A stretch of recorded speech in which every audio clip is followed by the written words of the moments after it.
Among the familiar faces in Willow Springs was Jimmy Milton, a man in his early 50s.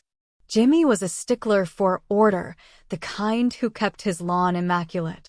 The neighborhood knew him as a man of strict standards, especially when it came to who lived around him.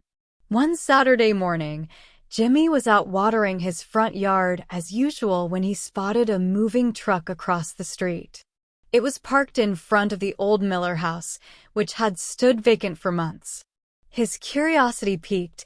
Jimmy squinted and leaned forward, watching as two movers carried furniture inside. He frowned as a muscular African-American man emerged from a sleek black car parked behind the truck. Jimmy didn't recognize the man, and he didn't like strangers moving into his peaceful neighborhood. Muttering under his breath, Jimmy went back into his house and grabbed a pair of binoculars from a dusty shelf.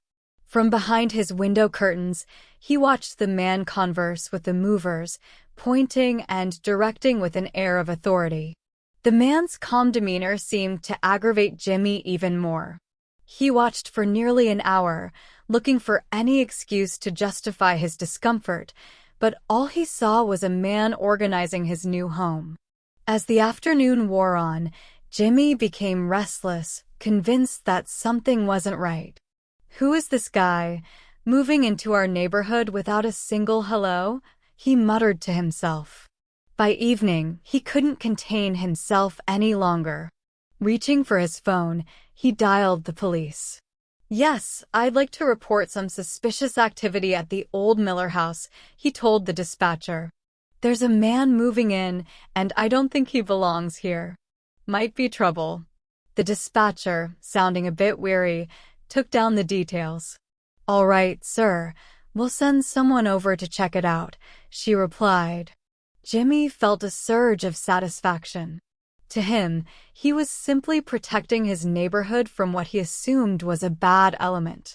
Settling into his recliner, he waited, feeling as if he'd done the neighborhood a favor. About 20 minutes later, two police cruisers pulled up in front of Jimmy's house. Officers Hank Reynolds and Peter McCoy, both seasoned in small-town patrols, stepped out. Hank was a burly man with a grizzled look, and Peter was a bit leaner, with a sharp gaze that missed nothing. They had dealt with plenty of calls from folks like Jimmy, whose concerns often turned out to be little more than suspicion of change. Jimmy strode out onto his porch, waving eagerly as the officers approached.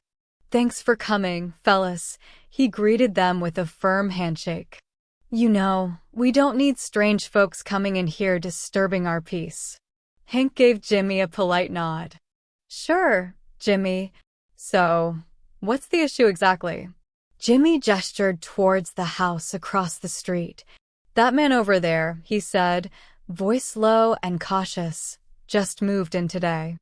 I've never seen him before, and I have a gut feeling he's trouble." The officers exchanged a glance, Hank raising an eyebrow. "All right, Jimmy. We'll go have a talk with him, make sure everything's above board." Jimmy trailed behind the officers as they strolled across the street, a smug look of satisfaction on his face. In his mind, he was protecting his community, ensuring only the right kind of people were around. As they reached the front yard, the man Jimmy had been watching stepped out onto his porch. He looked surprised at the sight of two officers, but quickly composed himself, offering a friendly nod. He walked toward them with an air of calm, his steps measured and confident. "Good afternoon, officers," he greeted them, his voice warm but curious. "Can I help you with something?" Hank nodded, extending his hand. "Afternoon, sir. We had a call from a neighbor, just checking in to see that everything's all right. We understand you just moved in today." The man took Hank's hand firmly. "Yes, indeed. My name's Desmond Mason," he replied with a small smile. "I'm actually the new police chief for Willow Springs." He let the words sink in as he released Hank's hand, his gaze shifting to Jimmy. Both officers blinked in surprise. "You're Chief Mason?" Peter asked, looking slightly flustered. Yes, that's right. I'm here to settle in before I officially start on Monday, Desmond confirmed, his tone steady. He glanced at Jimmy, whose face had gone pale, his initial confidence replaced by a look of shock. Jimmy could barely hide his discomfort.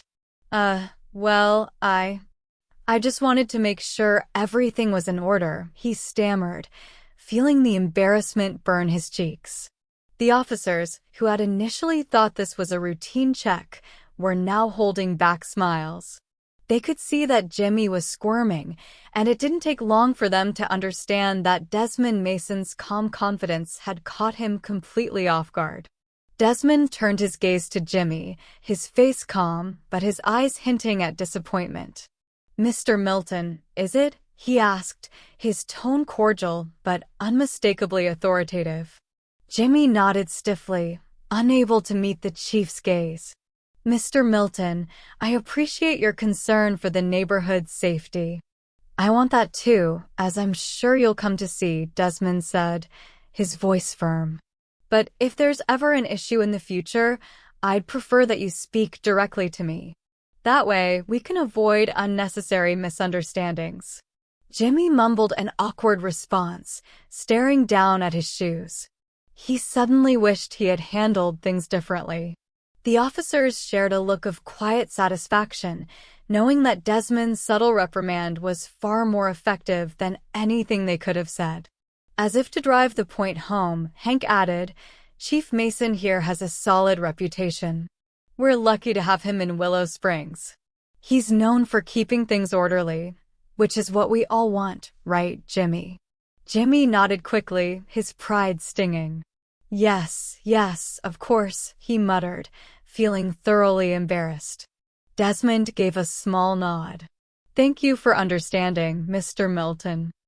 I'll make it a priority to get to know my neighbors, and I hope we can all work together to keep Willow Springs the kind of place we're proud of." Jimmy nodded again, the reality of his actions settling over him. His attempt to protect the neighborhood had only exposed his own assumptions, and now he was standing there, feeling as small as he'd ever felt. Without another word, he turned and hurried back to his house. The officers, satisfied that the situation was resolved, said their goodbyes to Desmond and walked back to their cruisers. As they pulled away, Peter chuckled quietly. "Well, Chief Mason sure knows how to handle people." Hank nodded, a grin spreading across his face. "That's instant justice if I've ever seen it." Back in his new home, Desmond glanced at Jimmy's house, shaking his head with a quiet smile. He didn't need to confront Jimmy or get angry. Sometimes, he knew, the best lesson came from a person facing their own actions. And Jimmy, in his own way, had learned that change wasn't something to fear, but that respect, like trust, needed to go both ways. That night, as Jimmy sat alone, he thought long and hard about the kind of neighbor he wanted to be. And while it would take time, he knew that from then on, he'd think twice before judging anyone simply by how they looked. This brings us to the end of the story. Thank you for watching till the end. I hope you enjoyed the story. If you did, don't hesitate to like the video and share it with your friends too. Subscribe to our channel and turn on the notification bell for more fascinating stories. Have a nice day.